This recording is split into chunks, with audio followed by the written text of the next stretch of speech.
To the broadcast. Thank you so much for joining us. Hey, Today hey, on the call, we have Amit. Is that how you say your name? Amit. Amit. That's right. Sorry. Amit is going to be discussing with us different topics. We'll be covering tips and tricks for live events and festivals, how to book artists correctly for a festival, how to align yourself to get and keep a killer artist lineup, and the mindset, discipline, and personality you must have to work in the entertainment industry. So as we wait for everyone to come into the room, we'll give everyone a few minutes. You could please just say hello and say where you're from so we can recognize you and uh, have some interaction. Hi, David. Tell us where you're from. Just to let everyone know, there is a little bit of a delay in terms of the video and chat matching up.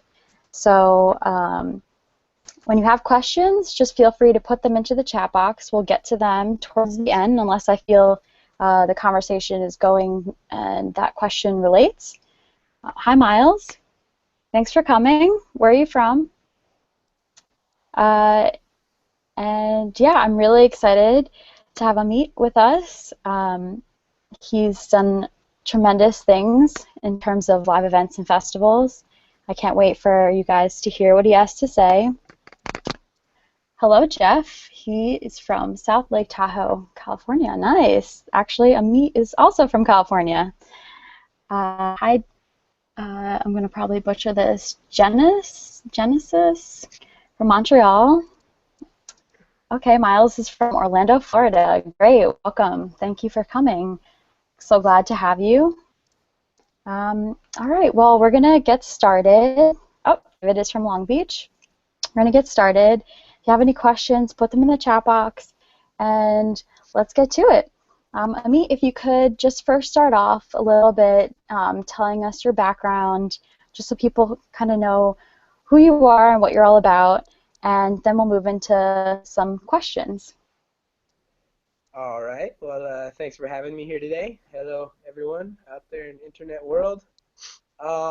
Yeah, my name's Amit Gilad. I have a company called Label27. We do our biggest event is actually a reggae festival, Reggae on the Mountain. It's been going for 6 years. Has really grown into a really amazing, big, sold out event. So that's every summer. Um, And we also do club events. I have a company called Baseline LA, so we do that's more of the EDM stuff. We do kind of house nights and some trap nights and kind of mix it up. So that's in Hollywood. We do that about once a month. But just to kind of give you an idea of how I got started was so basically first and foremost I was a musician. I still am a musician. We had bands in high school, so basically, we'd throw backyard keggers, have the bands play, charge a couple bucks to get in, sell some kegs, and whatever else, and just really just have these great parties, and everyone would have a great time, and we'd make a little money. When I was 17, I got involved with the local community center here, the Topanga Community Club. This is Topanga Canyon in Los Angeles. They do a festival called Topanga Days. It had been going for about 40 something years or somewhere around there.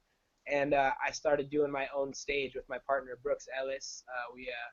We proposed that we should do a stage for the youth and for some of the Los Angeles underground bands, and that was the Canyon Underground, which went really well. So that was my first kind of experience, stage managing, dealing with booking all these bands, bringing them together at 17, and that went well. So the year later, we proposed to do this reggae festival, and so they invested about 20 grand into the festival, and we split. The deal was we split everything 50-50, and the first one went pretty well, and and every year it's grown and basically doubled in size until now. We pretty much it's just about the largest reggae festival in Los Angeles and Los Angeles, and yeah, it's a blessing. We do it. It's a community fundraiser, so there's a lot of positivity and good things associated with the event. We raise a lot of money for the community center here. And yeah, just get to bring amazing world-class artists to my hometown, and it's been a really cool learning experience over these last 6 7 years. And I'm still consider myself always just a student of the craft, and try to learn, and always make those new mentor connections, and try to learn from people that have been doing this for longer than myself. But it's a blessing to be involved with music, and whether it's playing it or throwing the event, it's just great to wake up every day, and put together musical gatherings, and just be involved with creativity and music, and love and light and all that good stuff. So All that jazz. dig it. But yeah, so really started just kind of winging it, right? We just want to throw some parties and have fun, and just one step at a time. And it turned into something that really sustains us throughout the year. And it's still just the beginning. We're still just young cats, new kids on the block here, and so there's a long road ahead. And so yeah. So, what were some of the challenges that you faced in the beginning, starting with the community center, and kind of just go over the biggest challenges that you faced? Because I think a lot of people who are listening in might be interested in throwing their own event. So, Sure. if you could just discuss on that a little bit. Let's see. The biggest challenges. I'd say really learning how to market correctly. Really getting the word out to the right crowd.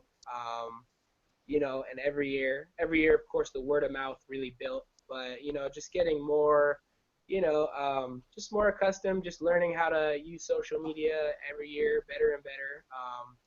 You know, I think obviously in my particular situation, dealing with the community center and the bureaucracy, and just kind of taking it at a lot of the times, and just getting, they definitely always had their 2 cents to to give to us, so we just had to kind of always deal with with them giving us a hard time, and just kind of put our egos aside, and just listen and say okay, and just keep on just doing what we do. And I think a lot of times people will let their egos, and will let minor confrontation turn into something a lot bigger, than it has to be. So definitely, I think just putting our own emotions aside, and just kind of dealing with getting yelled at or whatever here and there. But there are investors and our benefactors. So yeah, really just staying humble, and just doing what we need to do at all times, and really just keeping the eyes on the prize.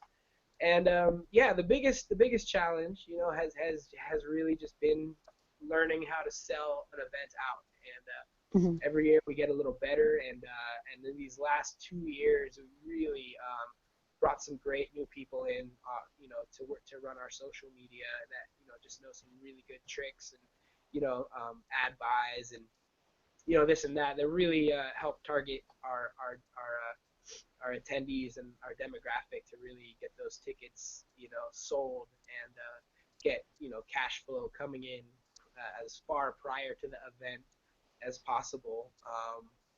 What were you That using for ads? Were you uh, using Google Ads, Facebook? yeah, we're doing a lot of Facebook ads. We're doing experimenting with ad roll this year. It's a bit expensive for our budget. Just it's so right now it's something we're looking into. But really, the Facebook ads have been great. Just targeting, um, just figuring out how to add. We run a few different ones. One is constantly building our fan page. One is building our, we do the event page, and one is that's constantly rolling, and then we do the promoted posts, and learning, sometimes we want to do, promote the ad to people who like our page and their friends. Sometimes we want to do a more targeted ad, you know um, so we can punch in all the different artists that we're having, come through. And so it's just really just learning it, and just like anything, the longer you do it, kind of you see what works, you see what doesn't. um, Could and of you course, go could you ahead. go into like what you tried that didn't work? Let's see. Um, I don't want to say anything, didn't work, but some things work better than others, and I think it's all like really a collaborative. It all works together because we do a lot of traditional stuff too, print ads, we work with LA Weekly and we got radio ads and that's a part of it. But I think so. But if I had to choose one, I mean, the social media stuff and the targeted marketing really it works so much better than that. I think it's still essential, that we have presence in LA Weekly and still have a presence in our local paper here, and of course the even old school methods of flyering and putting up posters still is very effective. A lot of people see that. Of course, we have some our sponsors in the past, Budweiser. We're actually are working with Sierra Nevada this year as our beer sponsor. But in the past, they would make us these big bullet signs for the road, which was great. So, you just kind of hit it at all sides and try to just be more creative with your marketing every time. But Yeah, I mean, so I don't think anything has never not worked. I just think some things work better than others, and you just kind of go with that and whatever. So this year I just about tripled our social media budget, um, and I think also some people work better than others, obviously too. So I think that's so some of the people we've had working for us in the past that have been less effective. So it's about really seeking out the best people to work with you. So actually our head of marketing right now, or the guy I'm working with, is he does all the social media and marketing for Snow Globe Music Festival, and that's a huge EDM and festival up in Tahoe, New Year's. And I say, if you can get 10,000 people to come out in the freezing snow, then you're probably doing your job. yeah. And, I went this year, and it was really cold, but it was a lot of fun. Awesome. Can you go into a little bit dealing with sponsors? How did you get Sierra Nevada to come on board, and kind of what is that Right. process like? Cool. Yeah. So with Sierra, really, um, it goes back to that mentor thing. I forged a great relationship with this a man by the name of Sean Ahern, who was one of the founders of Harmony Festival, which is a huge festival that happened up in Santa Rosa over the last 30 years or so. And I actually met him when I was tour managing for Daniel Marley, playing drums with him as well, and he contacted me when we were about playing at Harmony Festival, I believe, and that was in 2012, and then just kept the link going, and then he started coming to the events, and I started kind of just trying to get him involved because he has such a wealth of contacts. So Sierra Nevada was someone that he brought to us. So we brought him on board for Reggae on the Mountain. Give him a retainer. So Sierra Nevada is one of the sponsors, and he's reaching out to his whole Rolodex, and yeah, it's just really he's been in the business for so many years, and that's really I really just try to make those connections with people that have been doing this and that have the contacts, and then they see a younger person trying to do a positive thing, and they want to help, and so he's someone that I'll be working with for on many other projects. He's involved with so many cool things. And before that, Budweiser was sponsoring Topanga Days, which is the festival here. So we met the reps through the festival, and I think it's really just you meet people, and I meet people. I met a girl in a bar the other night and like karaoke, and she has an energy drink company called Runa, which is tea, some kind of energy tea, and she just came on with a decent sponsorship the other day. And yeah, I think it's really just my day to day life. I kind of meet people and start talking about the festival, get them excited about it, and I just signed on. See, Guayaki is another big one. Another energy tea company. We have some good like media partners, people with huge Instagram followings that we do sponsorship. I just signed on like a vape company. They do vape juice, and that was just through a friend. We started talking. So I think it's just really through schmoozing, just talking to people and getting people excited about what you're doing, and they want to be a part of it. That's really comes into play really in any aspect of whatever you're doing. You just have to really have those basic kind of just the gift of gab, I guess. Just talk to people, and people want to help you out. They see you're doing something positive, and they want to get their brand, their company exposure. So and right now, our marketing probably reaches a good 100,000 people for the reggae festival. Excuse me. And yeah, so it's a win-win, right? So that's I think that's really the way to look at the sponsors. It's really everyone's getting something, everyone's getting value out of it. So yeah, Yeah, I agree with that. I'm very much all about win-win situations. I try and if I'm doing anything in my business, I always try and see how can we both benefit. I don't ever want it to be one person gaining more than the other because that's not really how I feel business should be. Not yeah. everyone agrees with that, but that's how I run my business. So I'm No, I glad you mean, feel the same. you want a lasting business. You want that reputation. You I'm sorry.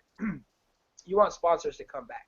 Right. It's like whenever I make a relationship, that's why I even will give more. Like the first time, I work with a sponsor, I'll give them a big break or something just to have them on board. Really Right. getting people in the family and in the community is the most important part. Really bringing them in, and then they come to the event. They see what you're doing, and yeah. So I wouldn't really ever approach someone asking them for money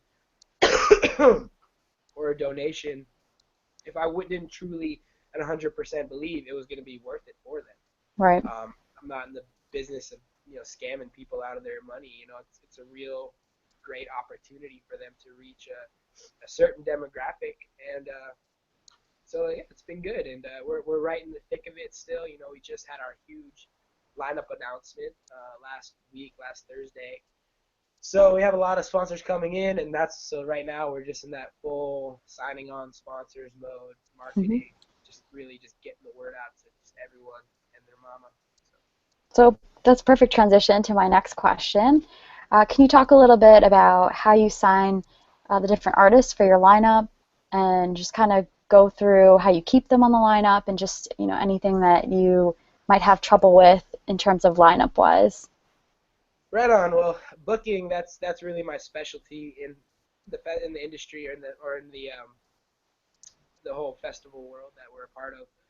My partner Brooks handles a lot of the other production aspects. But so yeah, as far as booking, it's been a real learning process.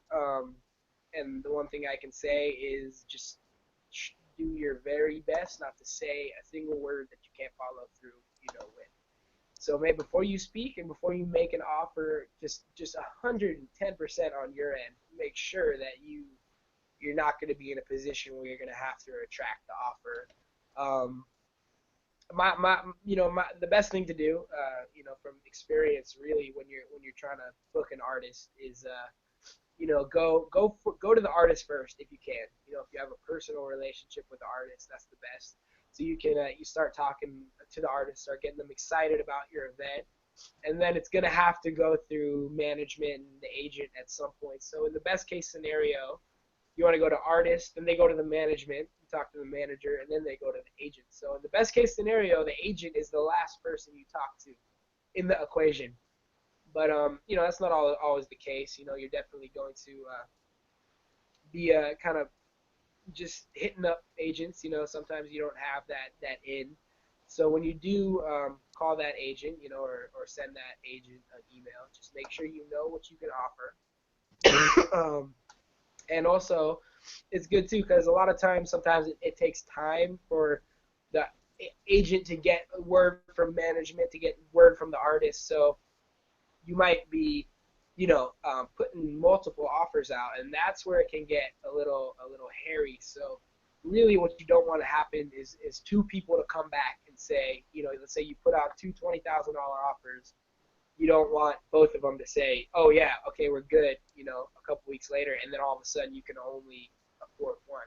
So I think if really get a gauge from the agent, how long is it going to take to confirm this? And if they don't really know, it's good to put an expiration on the offer. So you're like, okay, this offer is good for a week, and then we'll see. We'll renew the offer in a week.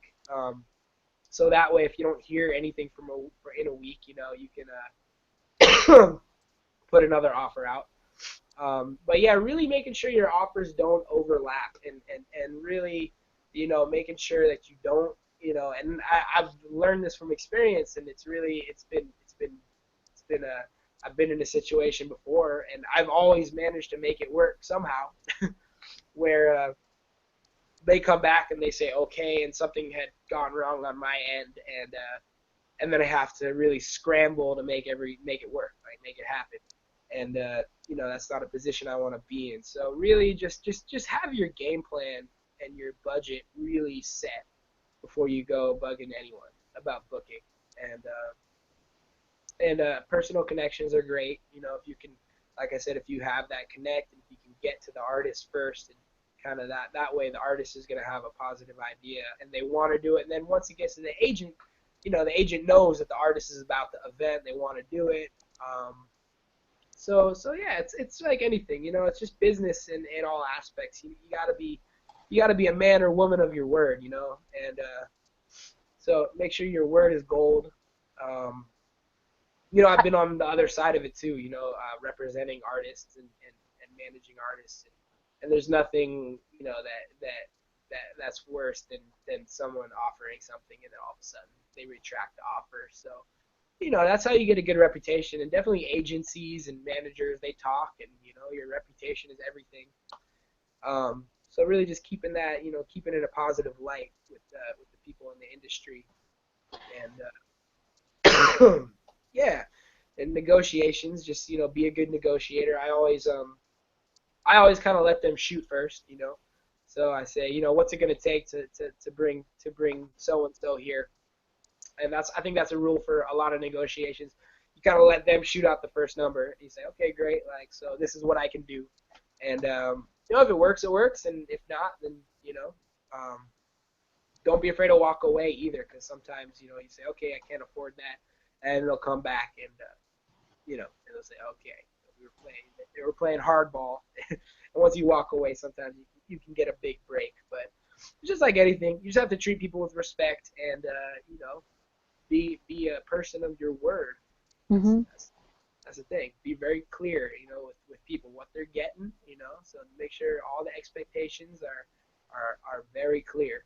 And that's probably my biggest advice for booking. Do you typically book the headliners first, or is it just kind of? Yeah, I mean, like for Reggae on the Mountain, for example, we work with a lot of great local bands here that are just kind of like a shoe-in, kind of. So, I'm talking to them all year, and we got you on, so casually, those are the people that I'm more casually. Yeah, you're booked, but whenever, that's really when I'm talking about booking. I'm really just talking about the headliners, because everything else falls into place. All the other bands, I pick them up throughout the year. They're friends of mine. It's really kind of stress free. Just comes easily. But yeah, I go for the head. I mean, that's what I'm talking about. I'm talking about talking about booking these artists that are $10,000 plus artists. Even $5,000 artists. But so this year we're working with about a $70,000 budget, and really, so just making sure that I spend that wisely. I always I want to just definitely stress how important it is to have a good team. I always run everything by my business partner and get his input on things. So I like a phrase. It says, "If you want to go fast, go alone. If you want to go far, go together." So I always make sure before I'm making any offers or throwing out big numbers to people that I really get 2 cents from everyone involved. My partner, marketing team. So I always try to just get a good, other people's opinions on, and then I can go forth and spend the money. So Yeah, headliners first, and so we do our festival in 2 rounds of announcements. We have our first round of announcements, and then typically the bigger people, it takes a little longer to solidify that deal. So by the time we're ready to announce our second round of headliners, which are typically our biggest guys, we already have a really good buzz going from our other headliners that we had previously announced. So yeah, I mean, I just try to get at it as soon as I can. Start talking to those headliners at least like 6, 7 months in advance. That's probably for any major national, international touring act, you want to get them at a minimum of 6 months out. So yeah. Cool. Yeah, I just learned a lot. Thanks for sharing. Um, all right. The next question I have for you, I really wanted to talk to you about the mindset, discipline, and the sort of personality you really have to put together an event or a festival. You kind of touched on a little bit, but could you elaborate a little bit more on that? Right on. Excuse me. Number one is just you gotta love what you're doing because nothing happens overnight. I mean, you have a few random crazy success stories of, everything falls into place, but that's probably the 1%. And you really have to have perseverance. You gotta love what you're doing because we've been at this for 6 years about, and now we're really starting to see it become a very sustainable, real business, and it takes time. So um, perseverance, especially in the music industry, just tolerate stress. It's going to be stressful. There's going to be a lot of money going out, and there's going to be times when you don't know if it's coming back. You have to do everything you can to make that happen, and really just coming off to people as someone who just wants to do something positive, someone who's not out there for self gain, who really wants to do something for the world and for the people, and create a music event that's really there to enrich the community, that's really there to build culture and community, and yeah, I mean, it's just like anything. You just have to, because it's all about who you know and the network you build. So really, just being likable, being just being straight up with people. Really, you never really want to blow yourself out of proportion. Really staying humble, and really just being open to learn at all times, and always just seek out those masters and those gurus. Because I'm just a young cat here, and I'm always learning. Just even from the beginning, whether it was working under the producer that produced Topanga Days here, and she taught me what age, even because she taught me, okay, here's the sheriff, here's the regional planning, this is how you talk to people. So really, you just have to be humble and attentive, and really just learn from masters, and seek those masters out, and always just try to put yourself in touch with and offer your assistance to those really successful people in your industry. And really, and like I think we talked a little bit the other day about discipline, and how I've kind of reframed the idea of discipline in my head, because discipline sounds kind of scary to some people. It sounds like something oppressive, but if you can look at the root of the word discipline, and see that the root of that is really the word disciple. And so if you can be a disciple of what you're doing, a disciple of that wisdom and that craft, and really come at it from your heart, and that's what you're put on this earth to do, um, then you can come at it with love. You come at so and then it's the work doesn't become scary or oppressive anymore. It becomes just your path, and it's just what you love to do.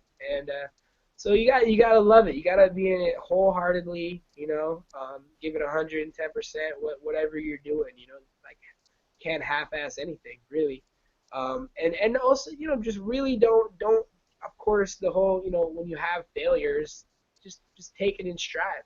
I've had events that didn't go so well, and I've learned more from those than the events that really did go well. All So right.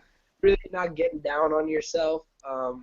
Just really be in it for the long game. And basically a saying, here amongst people I know here in LA and in the in the music industry, and whether you're a band or a promotion company, is 10 years is making it overnight. So it takes time. It takes work, it takes time, it takes effort, blood, sweat, and tears, all those things, and you really just have to stick to it and just keep on building that community keep on building that network of people around you, that support system and so just don't get down on yourself if it's not happening for you right away, because it takes time. And yeah, and if you can just always keep learning, always keep aligning yourself with better people, um, there's no reason why you shouldn't be successful. So yeah. Right. Can you talk about how you made the decision to go from a one-day festival to a two-day festival this year? What was that Right, yeah. like, and what Well, got you to that? basically, we always wanted to be 2 days, but our sponsors basically said, when you guys sell out one day, you can go 2 days. So last year, we had our first big sold out event. We had about 3,200 people, I believe, all in all.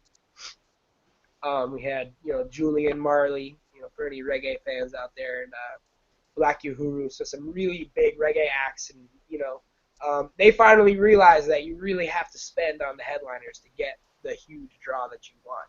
Right. So and I mean, really in the business, like, you gotta spend, and it's scary. It's scary, man. It's scary for me to put out, even though it's not my money.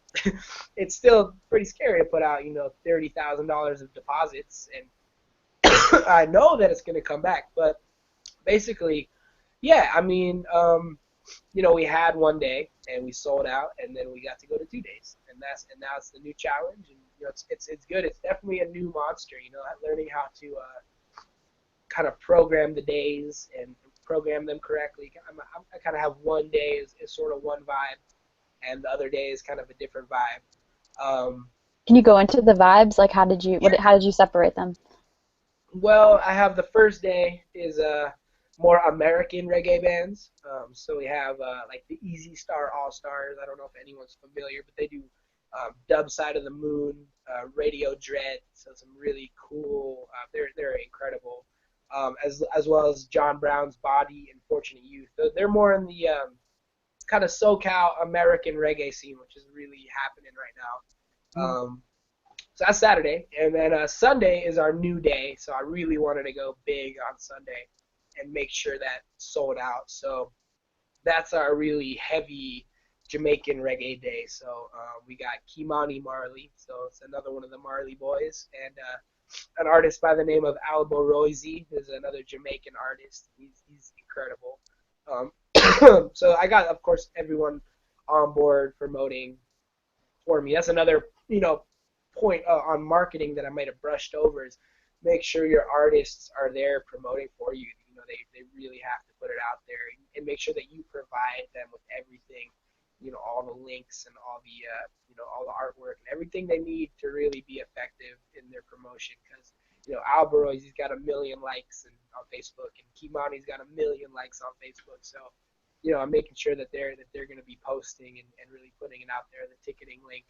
So yeah, so that's kind of the different themes. Like Saturdays, that more American Cali vibe reggae scene, and Sundays the more hardcore Jamaican kind of, So it's cool, Oh, and both are very popular, and it's a lot of crossover crowd. There's been a lot of 2 day tickets been selling, so 2 days sold out. That's what we're hoping for, and I know that's we're gonna get it. So just every day, just make sure we just keep on pumping it out. Um, yeah, that's that cool. answer. Yeah, that answers it. Jeff asks, I don't know if you can say this, but he wants to know, what is Marley's fee?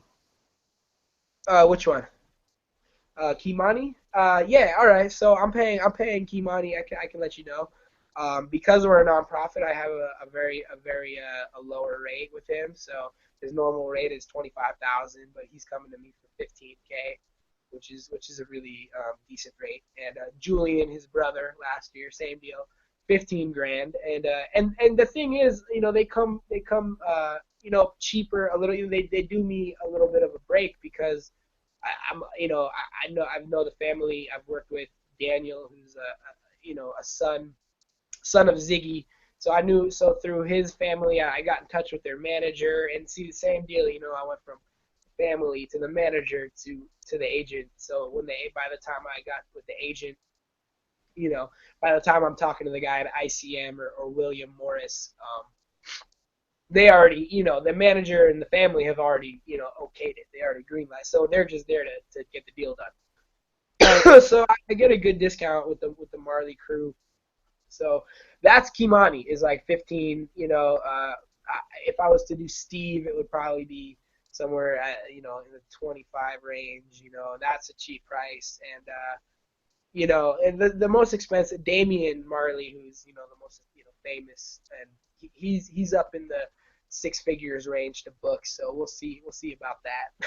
We'll Okay. probably need a bigger venue, and like I said, I'm a young cat, so I probably will be working with him at some point. Fingers crossed. So yeah, Can you talk a little bit about securing the venue location and like what sure. goes into that? How long prior do you have to book the actual location and just talk a little bit about that? Right on. Yeah, so the Topanga Community Club, it's a pretty unique situation because I grew up here in Topanga and I got to know the board members. But really, we secure our dates, say 9 months in advance. You really have to get it locked in as soon as possible and get your groundwork done. So that's here, and I know the people here, so it's a bit easier. And I've put a lot of work in here at the venue, so they know me and they trust us. They trust our company. But if so that's for a festival, a big festival. For my baseline LA stuff, for like the club night stuff, I try to reserve it probably usually like a month and 2 weeks before in advance. So I have like 2 weeks to get all my promotional stuff together.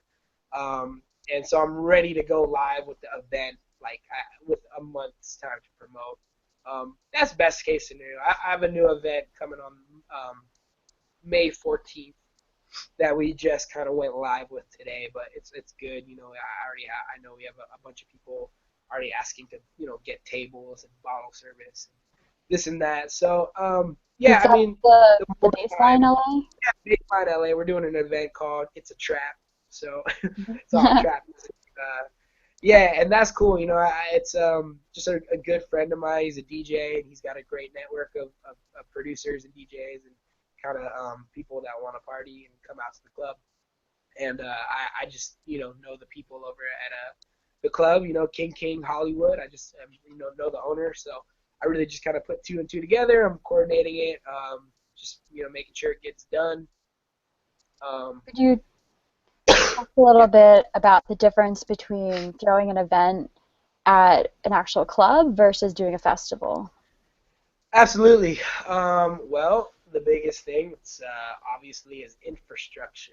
So, in the club, it's turnkey. I've done dozens and dozens of club events, whether it's DJ, EDM stuff or band stuff.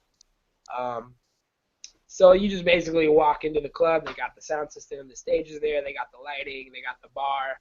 Everything's ready to go. You just got to get the artists on stage and the people in the door. With doing a festival, you basically got a blank canvas. So you got to bring the sound system, you got to bring the bar, you got to make sure you get the alcohol license and sponsors, and you got to put up the fencing and create the backstage and the VIP and create the box office and staff everything, create security, parking. So doing a festival is definitely a lot more of a strenuous endeavor, but it pays off in the end because you get to really shape it to how you want it to be. You really get to paint the picture as you see it. Right. As you envision it.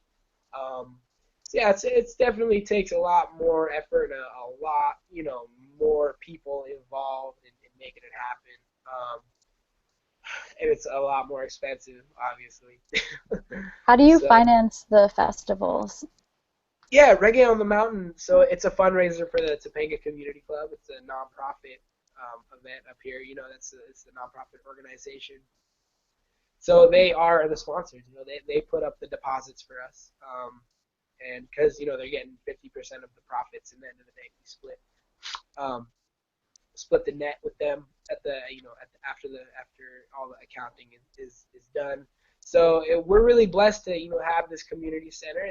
They need lucrative events to stay afloat, and we've provided that for them. So they put up the money for the deposits. So really, I mean, up front with the festival, what you really need is money for deposits for the artists, and your money excuse me, and your money for marketing. So they've been really cool in helping us out in that aspect. So they put up those large deposits to really get so we can get to the point where we can announce the artists and really get tickets selling. Um, so yeah, I mean, a lot of people do it a lot of different ways. It's pretty difficult to really to get funding for new festivals. It's a difficult thing. So we've been blessed, to be a part of the community club up here, and it's definitely, been a win-win. We built our business and raised a lot of money for the community center there. It's really next to impossible to get a loan. I never want to say impossible, but it's unlikely to get a loan for a music event.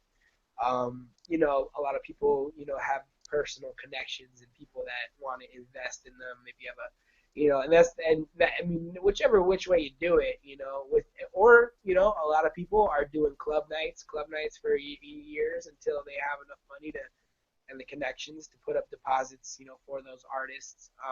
Right. But yeah, we've been lucky, because we started out, year one was 2009, so I want to say we had a $5,000 music budget, something like that. So that was like no big deal for them to put up that money, So we started small. We started roots, Um, so we started, yeah, and they put up that money. It was kind of no sweat off their back. They're like, okay, well, loan you, the 2,500, $3,000 that you need to get your artists, and then next year it was a little bigger and a little bigger until this year, they feel comfortable, putting out 30 so grand in deposits. So Right. really, you got to prove your worth to people. Money doesn't just fall out of the sky. You really got to make sure that you prove your value to people, and once they can see, oh, okay, this is worth my investment, then that's that, and so that was my unique growth story. I'm sure everyone has their own their own way they make it happen. Yeah. But really just you gotta just see who's around you, and pull from different resources, and um, yeah, no. So that's my way of doing it. So Yeah. everyone's got to find their own method of making it happen. Well, I like your method. I think it's smart. We have a few more questions. Sure. We're going to try and end this at the top of the hour, so I want to make sure we get everyone questions answered. If you have any questions, please put them in now. Jeff asks, on an event like yours, how much is event insurance? Well, um, for Reggae on the Mountain, luckily, we actually everything goes through the Topanga Community Club, all the books, because it's a nonprofit event. So we're actually covered under their insurance, the Topanga Community Club's insurance. But I've done different festivals there. We've done the Topanga Folk Festival over there, and I believe event insurance was about $1,100, and that was like $1 million, I think, insurance policy. Okay. So yeah, so you're usually gonna be in it for about $1,000, something like that, $1,500 in that range, for something what I'm doing, which is in the range of 2,500 people. That was Okay. That yeah, makes but we're sense. blessed that we don't have to pay that because we're under that umbrella insurance of the Topanga Community Club here. Oh, okay. We have another question. Miles asks, how do you guys handle ticketing? Do you use another company like Eventbrite? Yeah, I do use Eventbrite. They came on with a sponsorship this year. So they gave us a nice little sponsorship actually, which really helped get the ball rolling. Eventbrite's good. I've used a lot of different ticketing companies. I've used Ticketfly, in ticketing, but Eventbrite has just been the easiest. Really, just customer service wise. Really, just been easy to get someone on the phone. Now I have my own kind of rep over there. But that's really all I care about with my ticketing company. Is like how if I, customer service. Like if there's any kind of issue, I want to just get it resolved as fast as possible. Hmm. Um, so yeah, I really do like Eventbrite. They offer a lot of good tools. They have a lot of different integrations. So we're integrated with like our Mailchimp, and so anytime someone buys a ticket, their email gets dropped right into our list there. Yeah, so Eventbrite has worked really well for us. And like I said, now they even come on with the monetary sponsorship. So we have a great relationship with them, and I definitely recommend working with Eventbrite. Um, Awesome. Yeah, I know they yeah, do a lot of festivals and yeah, events. yeah, they're Um, definitely guys getting a lot of more people under their belt as well. yeah, Because it's I'm just like assuming. because they're good. They're just good people. They're easy to work with, and that's the number one thing. No matter what you're doing, just Hmm. be easy to work with, and be there. Pick up the phone. It goes a long way. All right. And I'm sure that they help also promoting because obviously they Yeah, have their own network. yeah. They got the database, so they have like they have reggae and world music people out in the area that they're going to be getting out to. So yeah, they really work with us. They want to, obviously they're putting up some money, so they really want to see our event succeed even more. Now that we were sold out, now we got sell out 2 days. That's the new challenge. So yeah, they're good. They're great. I'm really enjoying working with them. Yeah. Awesome. Miles asks, he's wondering if you've used or looked at the RFID bands and what kind of cost and terms do they have? Is that the little banners on the website there on the No, the watch? RFID are like the bracelet chips, I believe he's talking Oh, about sure. to get into Yeah, festivals. yeah. No, I'm not at that level yet. It's not really worth it for me to invest in that or really even look into that at this point. We're expecting about 3,500 people a day. Um, so I mean, maybe eventually, when we get to be bigger and we need to have a better control over our attendees, that'd be something we'd be getting into. Right now, we're still doing standard wristbands, nothing too fancy. And we just make sure we just lock it down with security, make sure no one's sneaking in. Yeah, Um, or so jumping the fence. exactly, and that was me. I used to sneak into Coachella and sneak into everything back when I was a little wanker, whatever you was a wee little lad. But yeah, so that's probably why Coachella is doing it now.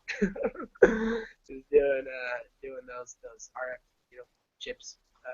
But that's something like I said. I'm still I'm new in the business. I'm still learning. That's something I will definitely most likely incorporate in the future when we get to that level.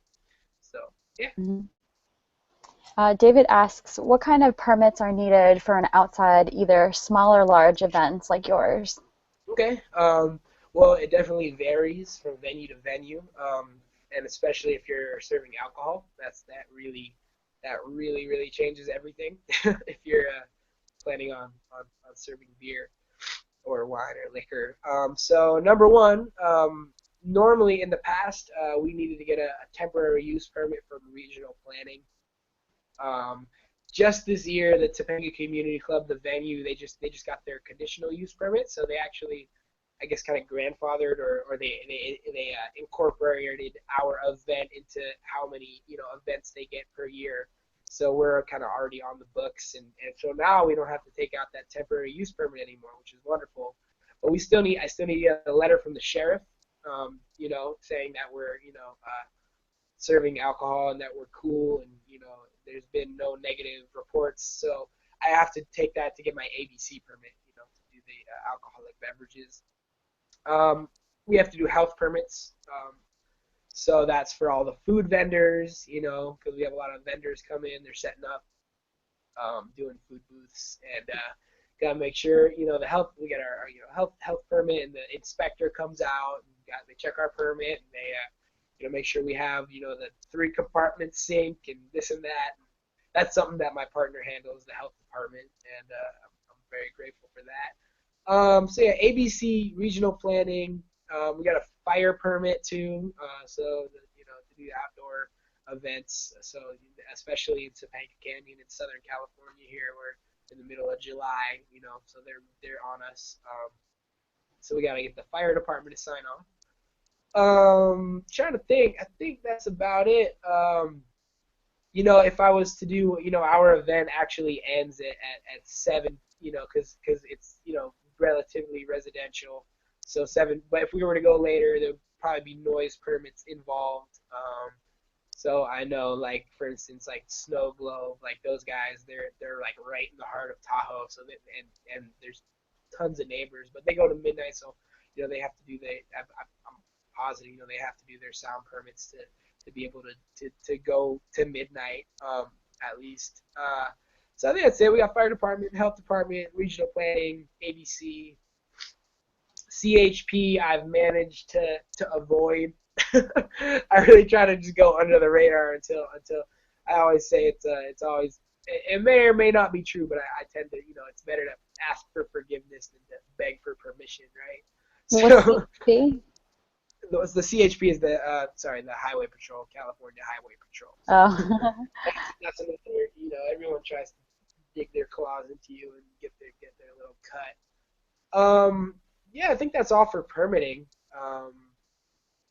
Yeah, so Okay. I mean, basically, you gotta look into, whatever your circumstances are, whatever your venue is. You just gotta figure out what you need, and that's what being a producer is. You just gotta figure out how to make this thing legal, and just figure it out and do it. There's a will, there's a way. I think there's a good guide in there somewhere to kind of laying out what needs to be done for people who are looking to throw an event or festival. Sure, yeah, and like I said, every venue is going to be different. Hmm. Every situation is unique, especially with the outdoor events. A lot of times you might be throwing an outdoor event at an event center. And where they're all permitted, and you're good. You don't Right. need to get any permits. So really, every situation is going to be unique, and that's the learning experience part of it. That's what Just makes it fun. yeah, exactly. You just figure out what you need, make it happen. All right. We have a few more questions. David Sure. says, can you give us suggestions on sponsorships? On sponsorships, well, do you mean how to attract sponsors, or how to create your sponsorship deck? You want to clarify a little more? Yeah, David, if you could clarify, and we'll move on to the next question and come back to it. Miles asks, do you guys sell advertisements at shows or festivals, as in Yeah, putting up a banner somewhere or something? yeah, absolutely. That's part of our sponsorship deck. So when our sponsorship get deck goes out, let's say for the $1,500 level, I think is the first one that includes, we'll make a banner for them. So it includes a location ad, plus like a display slash vendor booth. So yeah, absolutely. And then even when it goes up to the higher levels, it's like a main stage banner. You get a banner like on the side of the main stage there where the most eyes are going to be. So that's definitely part of the whole attraction for our sponsors. That's just one of the things we offer. So, yeah. Okay. David responded saying yes. So, can you give us suggestions on sponsorships? Whatever you were about to answer was the All right. direction he was looking. Well, yeah. I mean, basically, at first, if you're coming from nothing, people really you learn fast that people aren't just gonna open their checkbooks for no reason. So at first, it's really a lot of in-kind sponsors, and really for the first 3 or so years, pretty much we were just getting in-kind sponsorships. So a lot of donations of products, beverages, whatever, just people donating things. And then finally, when the event got bigger and then you can actually start, really attracting cash, and so really it just has to be worth it for people. I'd say you really just gotta put yourself in their shoes. You're like, if you say my company, Label27, is it worth it for me to spend $1,000 on this other event to get my, this might be a bad example, but if you had, any kind of company, whatever it is it really worth it for me to spend the money on advertising through this venue of advertising? So I think putting yourself in that person's shoes, and definitely, I mean, obviously, it really also comes down to your sponsorship deck and the actual deck that you're sending out to people, and how clear, you really want to offer them a lot. You want to offer them a lot. So Can you we do explain what the sponsorship deck is and what? sponsorship deck is the package you send out. So it has your different levels. You know, from like your full, whatever, gold, platinum, whatever you want to call it. So, like our top level sponsorship package includes, obviously featured on our posters, flyers, all the social media, all the e-blasts that go out. Also, we get them, we mention them, we do a little main stage announcement. We, thank the sponsors publicly. We give them locations, ads, we give them a booth at the festival. That's part of it. They're included in our, if we do radio ads. Mhm. They go in LA Weekly. They go in, they're on our website, on our homepage. I have to go through it, but there's a lot there. So, and of course, we give them specific kind of, we give them individualized, if for the sponsors that pay a little more, individualized, posts through our social media. Oh, thanks to this sponsor coming on board. Um, so really, just really just giving them as much exposure, anything you can think of, really, however you can think of giving these people exposure. You just have to make it attractive. It's sales. It's sales. You really have to figure out how to sell sponsors on your event, and really convince them and show them why it's going to be worth it for them to really spend money on you. We have a good advantage being a nonprofit organization, because we do it through the Topanga Community Club, that anything they donate, they can write off their taxes as a Right. donation to our nonprofit, which definitely comes into play. But if you're big, even if you're a for-profit event, and you have a lot of outreach, and they're not going to care. They want to just advertise. They want to get their brand out. They want to be associated with a cool festival. They want to be associated, and it's a good way for certain companies to really zero in on demographics. So, our crowd is, very, forward thinking, conscious, progressive, people. So it's good. A lot. So people come to us. And those are the people they want to get to. Really reach. So yeah, being a festival, you really can provide a certain demographic, and really just conveying to those sponsors that, okay, you're going to really target this, and they're going to see you. They're going to see that you're a part of this festival, and automatically, they're really going to, your company's going to look that much cooler in the eyes of all these attendees. So yeah, it's sales. You just got to make it worth it for them. Figure out every single, perk, every single thing you can offer them, and have a good presentation. Really, get pictures of the event prior.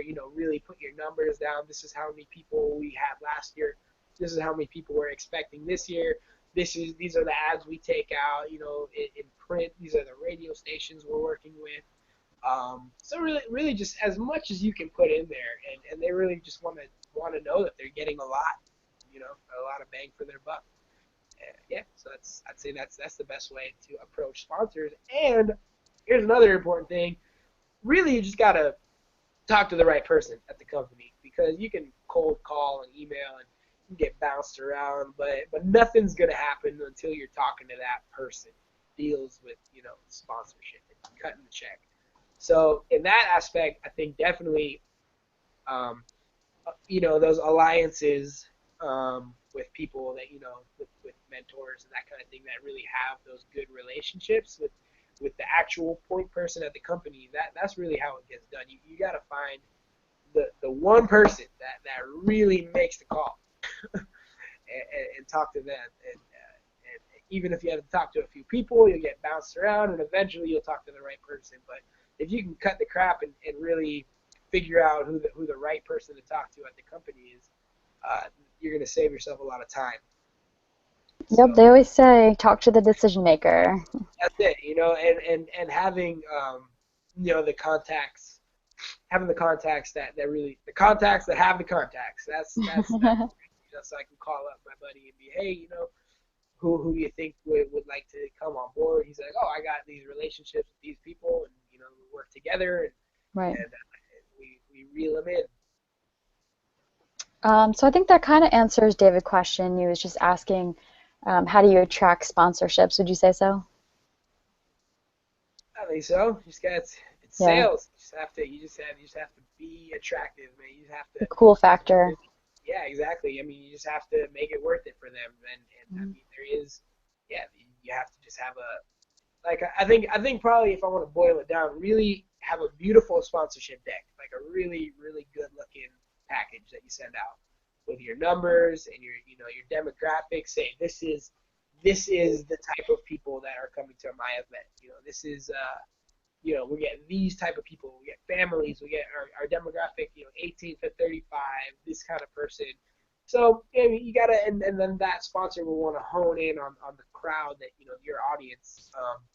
So I think the more specific you can be with the numbers and the demographic and who you're bringing, and how you're going to be reaching them, the easier it's going to be for a sponsor to say, okay, I'm going to donate some money.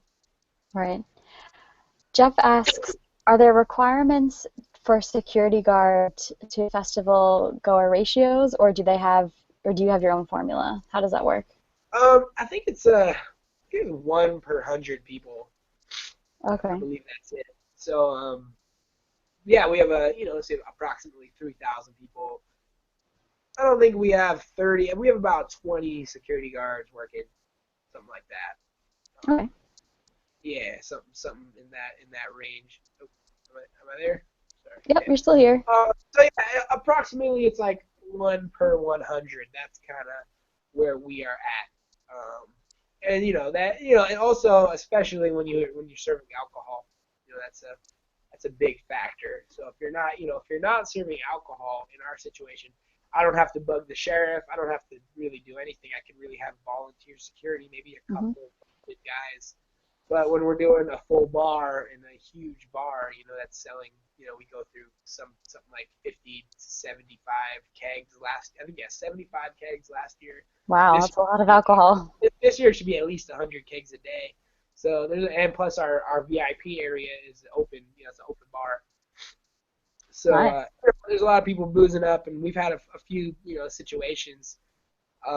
We've really had only one situation that kind of got violent. Um, just people being stupid. Um, but yeah, making sure that security, there's someone that's gonna be 10 seconds away at all times, from any kind of altercation. Um, Okay. yeah, and so I think one per 100 is probably good for an event where you're serving alcohol. If you're not serving liquor, you could probably have fewer security guards. But that's pretty much. Okay. That's, Last question, and then any bonuses we'll go over as well, so stay to the end of the call. sure. Um, David asks, is it worth your while working with smaller stations like online stations? I think he means radio stations. Yeah, I mean, here's the thing. I think here's a big principle is like every single person counts. Even people that that you don't think are going to bring that much to the table to you. You never know. And of course, it comes down to, okay, if you have the time. If you really just don't have the time and energy to work with someone, then you got to respectfully, say, hey, thank you, but I can't really make the time. But yeah, I think so. Definitely, I work with some online radio stations like World of Reggae, and yeah, I mean, all the exposure you can get, really just take it, even if there's 10 people listening on. But it's fine. Those are 10 people that are that are gonna know about you and may tell their friends, and this and that, and it grows. Or it's so I like every single person counts. That's what I have to say about that. Really, every single person that you encounter, even if a band comes to me that I know is not going to be able to play the event, I still give them full respect. As thank you. We'll see. I'll see what's happening, and if I tell them no, and then I'll tell them, not this year, but thank you. So I mean, no matter, I never really look at anything as not not worthy. Everyone's worthy of your respect and your full attention and full um, attentiveness. So even the people that you may consider are small and are not going to help you out that much. Yeah, I mean, all the promotion, all the exposure, even if it's 5, 10 people, yeah, go for it. Because it's like I said, it's the long game. You really have to. It's every little thing counts. So yeah, absolutely. Awesome. I just posted a poll. I know some of you already answered the question. Just wanted to know, how did you hear about this webinar? If you could please go and answer that right now. Um, I think you said you have a bonus for everyone who's on here. Do you want to talk about that? Yeah, did I say that? Yeah, I would love to absolutely offer something. Um, what I can do, I guess, I don't know. You guys are seem to be all over the country or the world here. I can provide my email, and if you make it out to California, I can make sure I can give you at least half price tickets to the event if you want to come to Reggae on the Mountain. I'll give you a really good discount. If you want to come check out the event, I'd love to have you out. If you want to make a trip to California, so I can provide my Awesome. email, label27events@gmail.com. So yeah, make sure get you hooked up. Um, half price on whatever you want, whether it's a VIP ticket or just a general admission. So that'll be, yeah, for members of this call here. And I probably best would be to do it through you, Denice. Is if you have these people in your network, just let me know this person was on the call. They're gonna make it, and I'll make sure I take care of all of you out there. All right. Sounds good. Thank you guys for submitting your answers in the poll. Um, I'm going to provide you in the chat box. If I can pull it up. Still learning this system. All right, here we go. Here is his email if you want to reach out to him with any more questions. He said it on the call, just going to put it here for you. And also for anyone who has any questions about the half-price tickets, you can email me at this email address. Yeah, I hope some of you can make it. It's a lot of fun. It's really a blast. The vibes are great. It's just sunshine, beautiful Topanga Canyon right here. We're right by the beach. Right between Santa Monica and Malibu here. So yeah, it's such a beautiful, fun event. Really amazing, world class music. Yeah, absolutely. Also, if anyone wants to come to any of the club stuff I'm doing, with that I can just put you on the guest list. So let me know if you want to come out. We got our next event on the 14th of May. It's a trap, so it's trap music. So again, Denice, if you have anyone out there that wants to come check that out, I can definitely just throw them on the guest list. And that's at the King Hollywood. So that's right on Hollywood Boulevard there. So and then that series is gonna keep on going. That's gonna be a monthly. So um, Cool. yeah, so please just link up. Just connect with me, and I'd love to have you come check out what we're doing. Awesome. Well, we have one more question. Do you want to answer it, or are you Yeah, out sure. of time? No, Okay. shoot. Jeff asked, you mentioned hiring sheriff. Is that pricey? Yes. That's the short answer. The long answer is I've managed to not hire the sheriff. I've managed to have a good relationship with the guys over there, and they actually came the first year, and it was expensive. And then the year after, I kind of say, hey, everything was under control. We have good security. How about you don't come? Basically, um, probably a little. I conveyed it a little bit more diplomatically than that, but they gave me a break and they haven't come back since year one. So this year we'll see. So I always put it in my budget, the sheriffs, but I do my best to avoid them coming. So it's really kind of just being under the radar. I think they got a new guy over there this year, so that might be that might be a different situation. But it's expensive. Yeah, it's gonna be minimum $2,500 a day. Gonna be so more than that. If they come in this year, I'm gonna expect probably 4 to 5 grand a day for sheriff. So I'm really hoping that they're not gonna come. Yeah. So yeah, if you can avoid it, avoid it. If they get you, they get you. So, Cool. but Well, you're thank anyway. Go ahead. yeah. Well, thank you so much for coming. I think according to the response, everyone thought this was really a great webinar. They got a lot of value out of it. All right. David said, much respect to your work and ethics. Um, I'd like to just give a shout out to Jeff, David, Evan.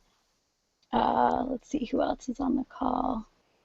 Miles, and anyone else I missed. Thank you so much for coming. Look forward to the next Guru Guidance episode, and I hope you guys have a great night. All right. Yeah. Thank you, everyone. Hopefully, I'll see you down the road somewhere. All right. Good night, everyone.